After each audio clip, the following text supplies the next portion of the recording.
ജാനകിയുടെയും അബിയുടെയും വീട് നമ്മുടെ ജാനകി ആകെ കലിതുള്ളി നിൽക്കുവാട്ട്. നമ്മുടെ അപർണയാണ് പൊന്നുവിനെ പൊക്കിയത് എന്നുള്ളൊരു കാര്യം 100% ഉറപ്പിച്ച് നമ്മുടെ ജാനകി പറയുന്നുണ്ട്. ജാനകി നമ്മൾ അപർണയെ ആ വീടിന്റെ റിസോർട്ടിനുള്ളിൽ നിന്ന് പുറത്തേക്ക് വലിച്ചിടുന്നൊക്കെയുണ്ട്.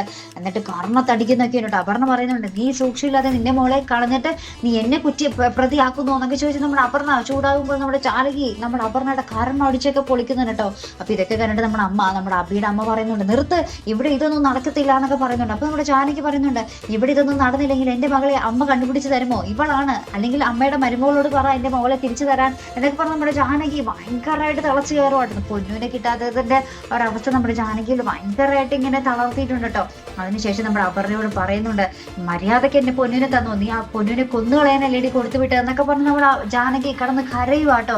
ആ ഒരു രംഗങ്ങൾ തന്നെയാണ് നമുക്ക് കാണുവാൻ സാധിക്കുന്നത്. എന്തൊക്കെയായി തീരും, നമ്മുടെ പൊന്നുവിനെ തിരികെ നമ്മുടെ ജാനകിക്ക് കിട്ടുമോ, അല്ലെങ്കിൽ പൊന്നുവിനെ എന്തെങ്കിലും അപകടത്തിൽ പെടുത്തുമോ നമ്മുടെ അപർണ അല്ലേ? അപ്പൊ എന്തായാലും നമുക്ക് നോക്കി തന്നെ കാണാം കേട്ടോ. അപ്പൊ ഇതുപോലുള്ള പ്രൊമോ റിവ്യൂസിനും എപ്പിസോഡ് റിവ്യൂസിനും ഒക്കെ നിങ്ങൾ മറക്കാതെ ചാനൽ സബ്സ്ക്രൈബ് ചെയ്യുക.